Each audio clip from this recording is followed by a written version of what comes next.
चंद्रपूर महानगरपालिकेत सत्ता कोणाच्या हाती जाणार यावरून राजकीय वातावरण तापलंय। कोणत्याही एका पक्षाला स्पष्ट बहुमत न मिळाल्यामुळे सत्ता स्थापनेसाठी जोरदार हालचाली सुरू झालेल्या आहेत। काँग्रेस, भाजप आणि उबाठा गट यांच्यात सत्तेसाठी तीव्र चुरस पाहायला मिळतेय। संख्याबळ अपुरं पडत असल्यानं अपक्ष आणि छोट्या पक्षांचे नगरसेवक कळीची भूमिका बजावत आहे। या सत्ता संघर्षात आता पर्यटन, राजकारण आणि कोट्यवधींच्या ऑफर्स यांचीही चर्चा रंगू लागली आहे। नेमकं काय आहे चंद्रपूरमधील राजकीय गणित, पाहूया आमच्या प्रतिनिधीचा हा रिपोर्ट। चंद्रपूर महानगरपालिकेतलं संख्याबळ पाहता काँग्रेसचे 27, भाजपचे 23, शिवसेना उद्धव बाळासाहेब ठाकरे गटाचे 6, जनविकास सेनेचे 3, बहुजन वंचित आघाडीचे 2, शिवसेना शिंदे गटाचा 1, AIMIMचा 1, बहुजन समाज पक्षाचा 1 आणि 2 अपक्ष नगरसेवक निवडून आलेले आहे। या समीकरणात कोणत्याही पक्षाला स्वबळावर सत्ता स्थापन करता येत नसल्यानं अपक्ष आणि छोट्या पक्षांचे नगरसेवक निर्णायक ठरत आहे।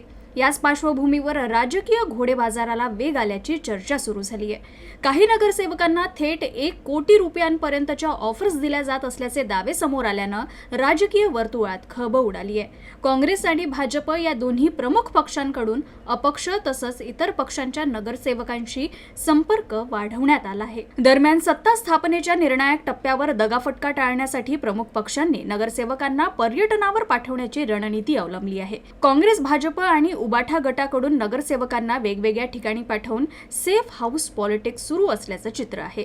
काँग्रेसमध्ये सर्वाधिक नगरसेवक असले तरी पक्षांतर्गत गटबाजी उघडपणे समोर आली आहे। खासदार प्रतिभा धानोरकर आणि आमदार विजय वडेट्टीवार यांच्या समर्थक नगरसेवकांचे गट वेगवेगळ्या ठिकाणी पर्यटनाला गेल्याची माहिती आहे। आपापल्या गटातील नगरसेवक टिकवून ठेवण्यासाठी दोन्ही नेत्यांकडून जोरदार प्रयत्न सुरू आहे। भाजपमध्येही सावध हालचाली सुरू असून काही नगरसेवकांना नागपूरमधील हॉटेल्समध्ये ठेवण्यात आलं आहे, तर उर्वरित नगरसेवक अज्ञात स्थळी पर्यटनासाठी रवाना झाल्याची माहिती आहे। दरम्यान जनविकास सेनेची भूमिकाही सत्ता संघर्षात महत्त्वाची ठरतीये। जनविकास सेनेचे अध्यक्ष पप्पू देशमुख यांनी काँग्रेससोबत आघाडी करत 3 जागा जिंकल्या असून ते काँग्रेससोबतच जाण्याची शक्यता अधिक असल्याचा अंदाज व्यक्त केला जातोय। एकूणच चंद्रपूर महानगरपालिकेत सत्तेसाठी संख्याबळाचा खेळ, अंतर्गत गटबाजी, आर्थिक आमिष आणि पर्यटन राजकारण यांचा संगम पाहायला मिळतोय। पुढील काही दिवसात सत्ता कोणाच्या हाती जाणार याकडे संपूर्ण जिल्ह्याचं लक्ष लागलंय। पवन झबाडे, UCN न्यूज, चंद्रपूर।